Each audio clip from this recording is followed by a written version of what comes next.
Videoda biza Minecraft uchun top 3 ta eng ajoyib va qiziqarli bo'lgan eksperimentlarni sinab ko'ramiz.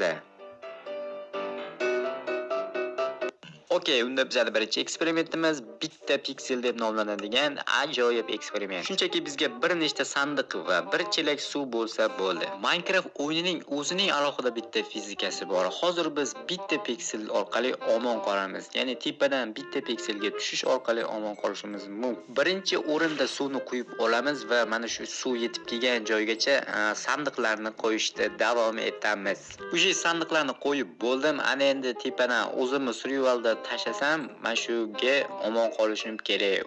Uning uchun men xullas mana shunaqa narsani o'ylab topdim. Shu yerdan endi pastga sakrab omon qolishim kerak. Xo'sh, survivalga o'tib oldim. Men tayyor. Sizlar ham tayyor bo'lsanglar, unda sakrayman. 1 2 3.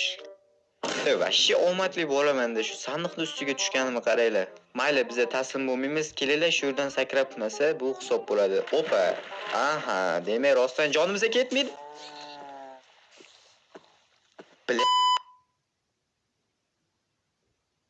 Siz xuddi mana shunaqa qilishni bilasizmi? Bu juda ham qiziqarli ko'rinyapti, to'g'rimi? Hozir sizlarga buni qanday qilib yasashni o'rgataman.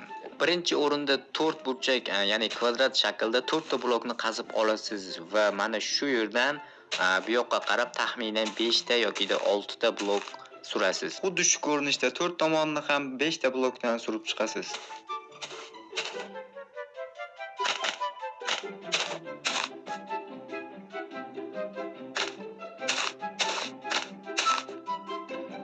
Mana deyarli tayyor va biz bularni 4 tarafiga bir chelakdan suv qo'yib chiqsak bo'ldi. Xo'sh, platforma butunlay tayyor. Ana endi biz o'rtasiga, ya'ni dumaloq bo'lib aylanishi uchun biz narsa tashlashimiz kerak bo'ladi. Misol uchun mana shu muz bo'lagini hozir tashlaymiz.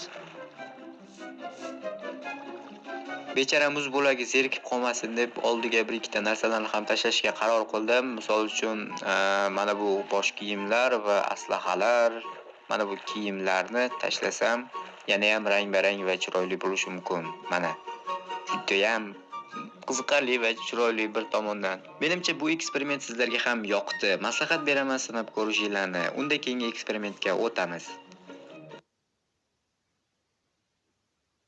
Xo'sh, bizdagi so'nggi eksperiment bu uchun bizga Nether portal kerak bo'ladi. Nether olamida bu eksperimentni sinab ko'ramiz. Bu portal salgina mayli. Okey, Nether olamiga ham keldik. Bu eksperimentimiz yotoq bilan bajariladi. Nether olamida yotoqni qo'yib ustiga bosib uxlamoqchi bo'lsangiz shunaqangi vayron qilib portlab ketadi. Lekin bu portlash ba'zi bir moblarga umuman ta'sir qilmas ekan. Tanishing, buning ismi Jamol. Yotishini qaranglar buni. Xo'sh, ko'rganingizdek qishloqlar bu yerda bemalol uxlashlari mumkin, ammo qanday qilib? To'g'risini aytsam, bu haqida hech qanaqangi rasmiy ma'lumotim yo'q, lekin shunchaki buni qandayligiga men ham hayronman. Agar men uxlamoqchi bo'lsam, bu hammasi tamom. I'm sorry villagers.